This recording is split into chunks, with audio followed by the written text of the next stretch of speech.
Next guest is Denise Fergusson, and she's had a long, distinguished career in the theater that just doesn't know when to stop. Denise, welcome to the show. Thank you. I get up, but it's difficult getting out of this chair. Yeah. I have my acting hat on here today. Usually I wear my fitness shirt in St. Mary's. Yes, I fortunately have not been part of one of your things. I am not Mr. Fitness. Okay, so tell me, where does your story start? Well, I was actually born in Hamilton, and I admit it. And I lived there until I was 7. I moved to Leaside briefly, went up to Timmins, which was the bad influence on my life. I loved being in Timmins. And after that, it was Toronto, the world. Went off to Europe and never stopped, and I've been all over the place ever since then. And how many years has that been? Are you asking professionally? Yeah. Okay. 57 years. And still going. I'm still going, yeah. But if you count England, it's actually 58 years. 58 years. Yeah. And what gave you the bug to start acting? I don't know. It was probably always in there. I didn't think I was going to be an actress, but everybody kept pushing me into it. You know, It was like, oh, you can be an actor, and I got pushed into it. And but my first appearance that might have made a difference was I was 2.5.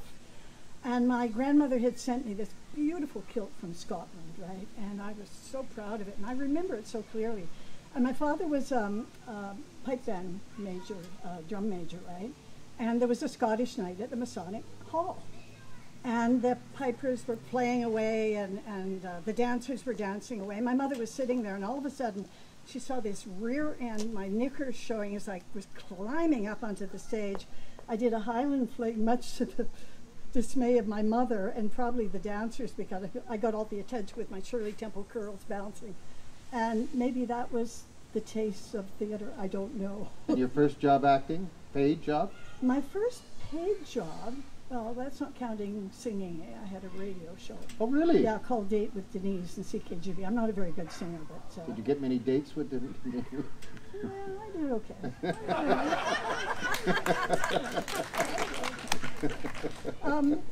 I got $15 a week for that. I thought that was a lot of money because I was working at Marshall Ecclestone Hardware when I graduated from high school and making $20 a week and passing it in for room and board and getting an allowance back, because that's what we did in those days, right? But I guess the first paid job I had was not union, but they allowed me while I was at Carnegie to work professionally at the Pittsburgh Playhouse to put my, that's where I was getting money. When you say Carnegie, you mean Carnegie Mellon? I was Carnegie Mellon, which was Carnegie Tech then. Yeah. And I actually didn't do many shows at Carnegie. I worked professionally, and they gave me the acting credit for that. Then after that, it was Bristol. Right, Bristol, England. Yeah, Bristol Old Vic. Wow. Okay. Yeah. And your acting is taking you many places. Name some of them. All of them. 5 countries. Yeah. Which ones? 5 countries, mainly Canada, a lot of U.S. I toured Japan for 3 months. I was in Parma, Italy, and of course the UK. So that's 5, isn't it? That's 5, yeah. Okay. Yeah. And tell me about some of your favorite roles you've done. You know, every role an actor does is their favorite role. You have to realize that. And usually the last one is your favorite. But I think some stand out, probably because of the circumstances or because of scary things that happen that is in your mind. For example, when I did Dark of the Moon at Arena Stage in Washington, I was the Fair Witch.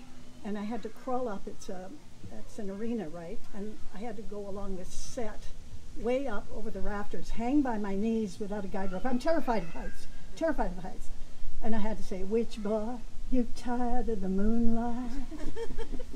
And then get up from there, and I was in total terror. I was fine when I was hanging down. Then I thought, I can't get up. How am I going to get up? But I somehow managed to. But I remember that one very well. But things like Masha and 3 Sisters at Longworth Theatre, and my years at Stratford, which were wonderful. How many years were you at Stratford? 7. Midsummer Night's Dream, Helena, was my dream when I went to theatre school. My dream was to be on the Stratford stage, center stage, saying, "How happy some or other some can be." and I realized my dream. I played Helena 3 times, and I've directed the show 3 times. So I've had it now with Midsummer Night's Dream. Now you say your last role is always your favorite. Usually. You haven't seen me act. No, I haven't seen your last role. I'm talking about my last role. All my roles are forgettable. Yeah. Okay. Any amusing what's some amusing moments on the stage? There's always some. Well, you know, you can write a book on things that happen on the stage, but I think one that the one that comes to mind. I was doing Miss Alliance at Arena Stage in Washington, and I was Lina Szczepanowska, the Polish aviatrix, right? So I was sort of upstage. Sort of out of the scene at the moment because I was investigating the place. And Robert Milley, who was the other aviator that came in, was very worried about his English accent. And he came on stage and he had been teasing our leading lady who had gotten rather plump over the summer. So she'd put on a little bit of weight. And he'd been teasing her and he was supposed to say, "Patsy fascinates me and I apparently fascinate Patsy." But instead he said, "Patsy fascinates me." And I apparently, and terror went around his face, he said, "Fascinate Patsy?" Well, the whole cast fell apart. I was up, I could turn my back, because I pride myself on never having broken up on stage. I had to turn my back. I turned around and I went, and the audience got the joke and everybody laughed and it was very funny. The funniest part was the next night where he came out, terror on his face when he got to that part. We all looked the opposite direction. He said it properly and then we all started to laugh and the audience didn't have a clue. Didn't have a clue. So that was one of the funny things that happened. Now you do more than just acting though. You do a couple of other things or a few other things. Tell me about some of them quickly. I do a lot of volunteer work, and but in the business, I'm a director as well, have been, and associate professor at Memorial University. I've taught in theater schools, university drama schools right across the country. Usually when I'm there, I direct a play as well. So I've been responsible. I taught somebody from Murdoch Mysteries. Really, who? Johnny Harris was my student. Okay, and I always knew he was going to be something. He was Really? lazy, but he was really going to be something.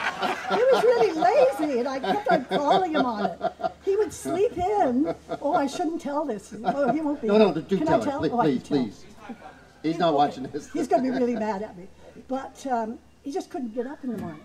So we were going to have to drop him from the course because he had missed, was missing and coming in late.